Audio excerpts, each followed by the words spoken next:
You already know how skilled South Koreans are at making crime thriller movies. And if Don Lee is part of the cast, you can expect non-stop action and thrill. Before diving into the story, please make sure to subscribe.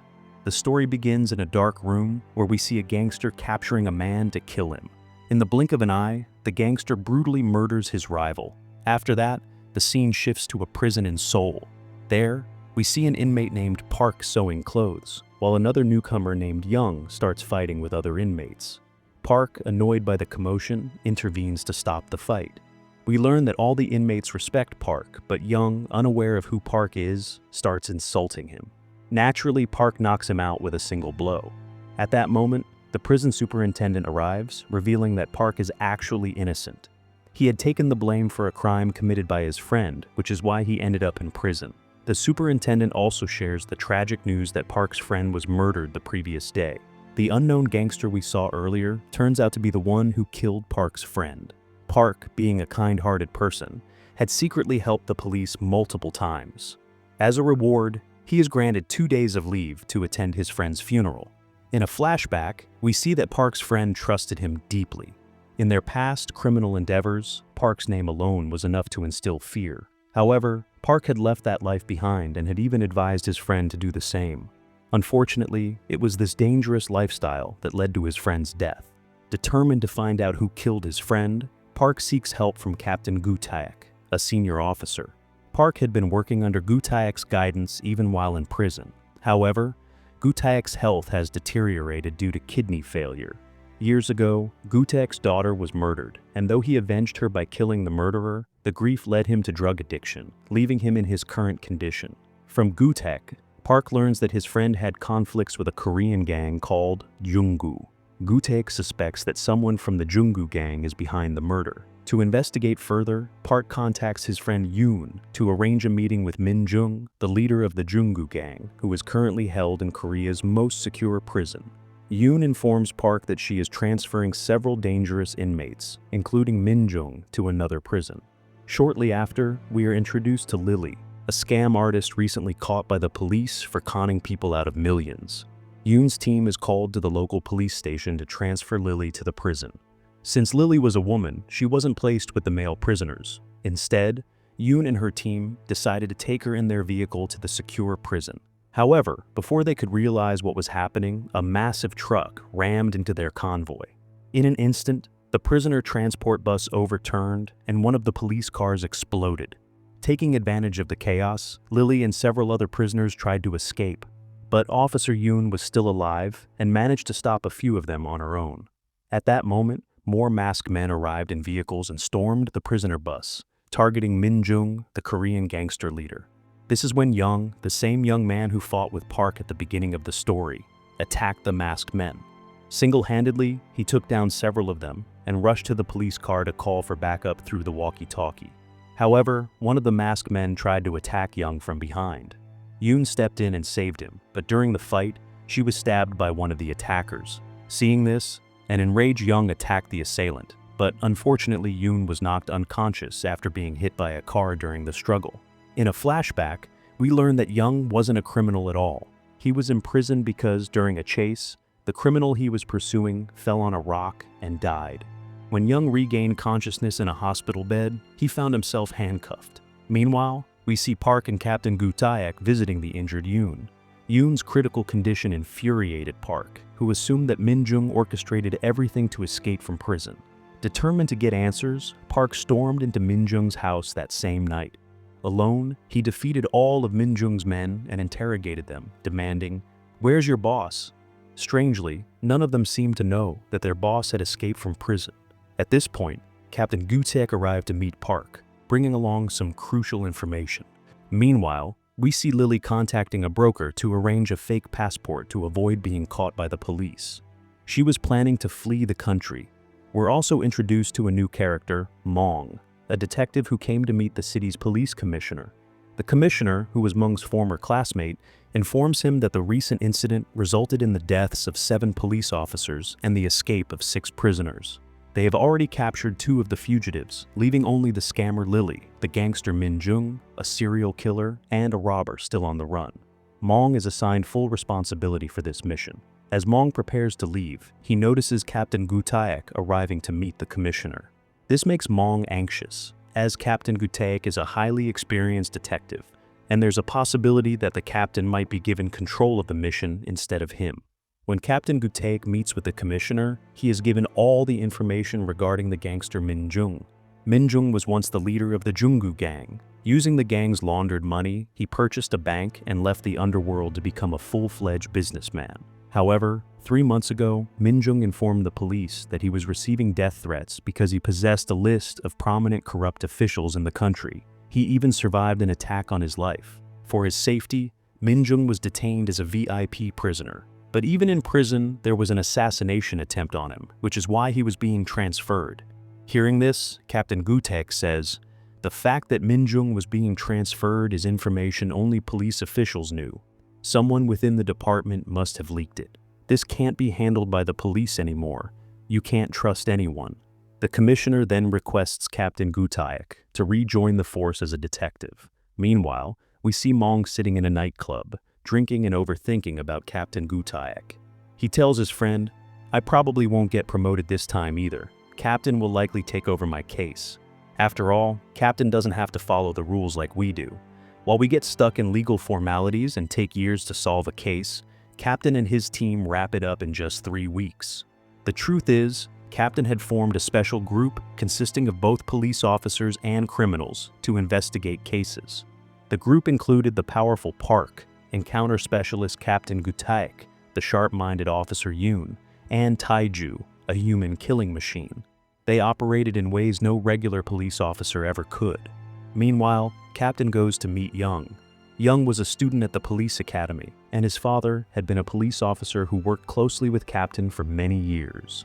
Unfortunately, Young's father passed away last year, and Young himself was sentenced to 5 years in prison due to an unfortunate accident. Captain tells him, "If you work with me and help catch the escaped prisoners, I'll get your 5-year sentence pardoned." Eager to fight criminals, Young immediately agrees. Next, Captain summons Park to their secret hideout to discuss the mission.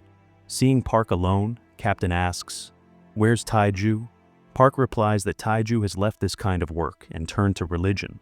When Park sees Young, he instantly recognizes him from the prison, where he had knocked Young unconscious. Captain then announces that Young will work alongside Park on this mission. They are briefed on the escaped prisoners. First is Cyan, a serial killer who targeted elderly women, killing 18 people in just 2 years. He was sentenced to life in prison. Next is Kim, who has committed almost every crime imaginable but was sentenced to only 15 years. The primary target, however, is Min Jung, the former leader of the Korean Junggu gang. Hearing this, Park says, "I'll kill him with my own hands." Park knows the Junggu gang was responsible for his friend's murder. They are also tasked with catching Lily, the scammer who hacked into hundreds of bank accounts and stole money. The mission begins with the team tracking down Lily. They discover that she was being helped in her scams by a man named Min Song, who happens to be someone Park knows. Park confronts Min Song, and the terrified man immediately pleads, "Brother, I'll do whatever you say. Just don't hurt me." As expected, Park demands information about Lily, but Min Song tries to escape. However, Park chases him down, knocks him unconscious with a single punch, and follows his trail to Lily. Lily gets caught by Captain's team when she comes to collect a fake passport from Min Song. Afterward, Captain brings Lily to their secret hideout. As expected, Captain offers Lily a deal. If she helps them catch the escaped convicts, her prison sentence will be pardoned.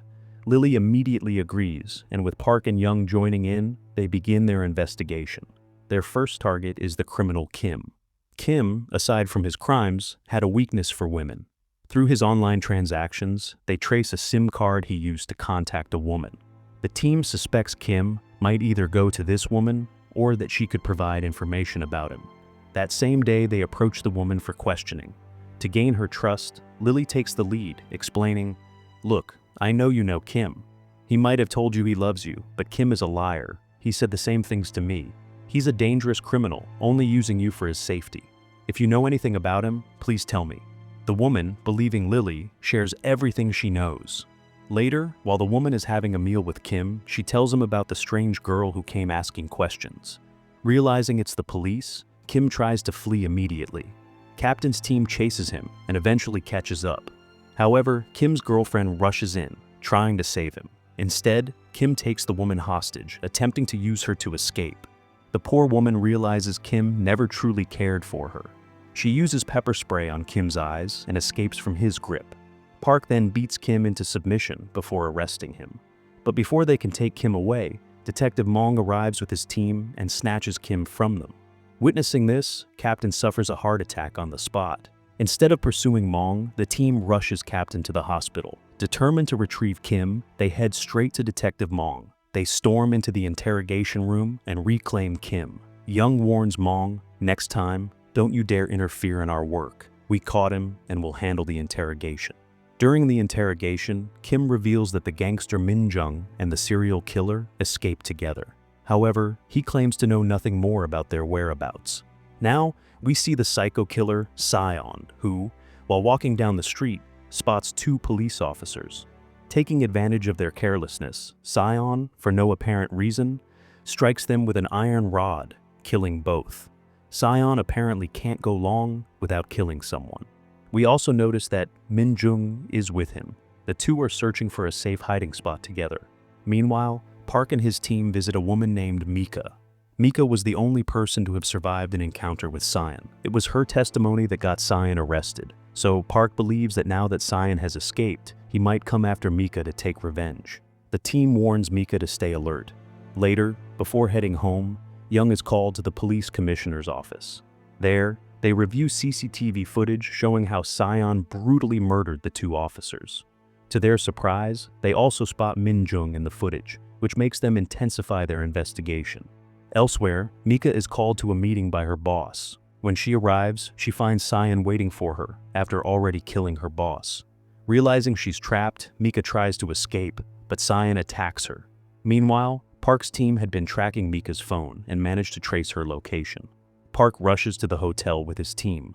Park stays on guard outside, while Young and Lily enter the building to search for Mika. While searching, Young unexpectedly spots Min Jung and immediately starts chasing him. Meanwhile, Lily continues searching for Mika on her own. Suddenly, she hears Mika screaming from one of the rooms. Rushing to the door, Lily realizes Mika is being attacked inside but can't break the door down. She calls Park for help, and within moments, Park arrives with a sledgehammer. With one powerful strike, Park breaks the door open and rescues a near-dead Mika. He then confronts Sion, brutally beating him and breaking his spinal cord. This injury leaves Sion permanently paralyzed from the waist down. Park quickly takes Mrs. Mika to the hospital. Meanwhile, after a relentless chase, Young finally catches the gangster Min Jung. They take Min Jung to their secret hideout for interrogation. Park is furious with Min Jung, as he believes Min Jung's gang was responsible for his friend's death.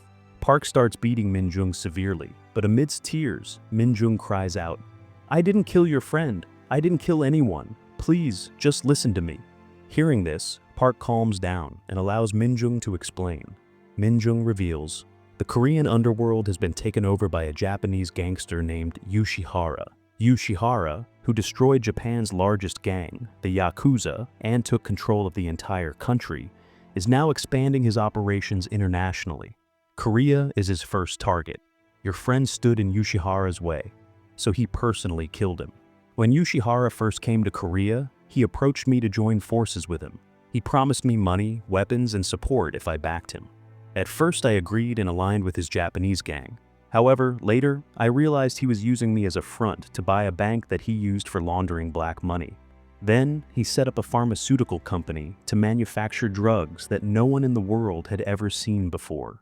Yoshihara kidnapped orphans, refugees, and even beggars off the streets to experiment on them to develop these drugs. I have a list of names showing who in the Korean government supported Yoshihara, which officials took bribes from him, and who helped him cover his tracks. That list is why Yoshihara wants me dead. Min Jung hands over the list to Park. Just then, the police commissioner arrives with his team. The commissioner declares that he will be taking over the case entirely. This alarms Park, as he realizes that the commissioner is actually working for Yoshihara. The commissioner had been bribed by the Japanese gang. The commissioner seizes the list, hands Min-jung over to Yoshihara's bodyguards, and ties Park, Young, and Min-jung inside an abandoned church. To destroy all evidence, the commissioner sets the entire church on fire. He doesn't shoot them, as he doesn't want any evidence to be found during an autopsy. Meanwhile, at the hospital, the commissioner orders someone to poison Captain's IV to kill him. However, the captain wakes up just in time, kills the attacker, and drives off to save Park and his team. The captain arrives and destroys the commissioner's men. Meanwhile, Park manages to break the door and free everyone. Outside, the captain had already brought the fire department to help. Luckily, they all survived this ordeal. Despite such a near-death experience, Park wastes no time and goes to Detective Mong for help. At this critical moment, Park feels Mong is trustworthy because in the last 5 years, Mong hasn't received any promotions or suspiciously gained wealth, indicating he never took bribes. Park tells Mong, "Brother, find out where the Japanese have set up their factory." True to his skill, Mong quickly uncovers documents pointing to a children's toy factory that is likely being used by the Japanese gang. They decide to head there immediately, but Mong warns, going in without a warrant might cause trouble. Hearing this, the captain laughs and dismisses Mong's concerns, leading the team to the factory. On the way, they notice the tight security and realize infiltrating the factory won't be easy. To tackle this, Park had already sent his old friend Goblin Foot inside the factory. Goblin, known for his immense strength, could single-handedly take down 100 men. And as expected, he disguises himself as a delivery man, enters the factory, and eliminates all the guards, clearing the way for Park and his team to enter. Once inside, the team begins their assault to destroy the Japanese gang. Witnessing this chaos, Yoshihara becomes furious and starts beating the commissioner, blaming him for failing to eliminate Park and his team despite being paid for it. Meanwhile, Park and his team continue their attack, defeating the gang members one by one.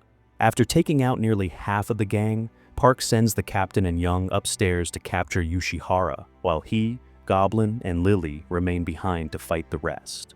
During the battle, Park finds himself surrounded by gang members. This only fuels his rage, and he takes them all down with sheer force. Seeing the situation worsen, Yoshihara's bodyguard advises him to escape back to Japan while he stays behind to handle the chaos. Meanwhile, the captain and Young encounter Yoshihara's formidable guard, the same masked man who killed Officer Yoon at the start of the story. This guard knocks the captain unconscious almost immediately and engages in a brutal fight with Young. Despite taking heavy hits, Young refuses to give up and eventually manages to push the guard into an elevator shaft, killing him.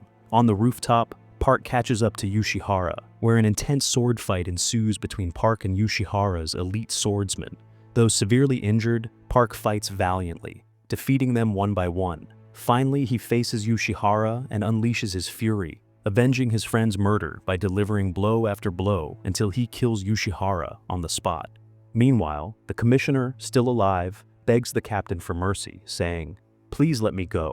Don't tell anyone about this, and I'll give you any amount of money you want." The captain responds by punching him unconscious. With the Japanese gang destroyed, the team feels victorious. Shortly after, Detective Mong arrives with a search warrant, only to find that everything has already been taken care of. Following these events, Park and his team are granted amnesty, but under the condition that they must assist the police whenever needed. However, the captain is hesitant to continue, expressing his desire to die peacefully and reunite with his daughter. Park and his team encourage him, saying, "Captain, we have Min-jung's list of corrupt officials, and we've also found a kidney donor for you. You need to recover quickly and take action against these corrupt people." Hearing this, the captain finds a renewed purpose to live, and with that, today's story comes to an end.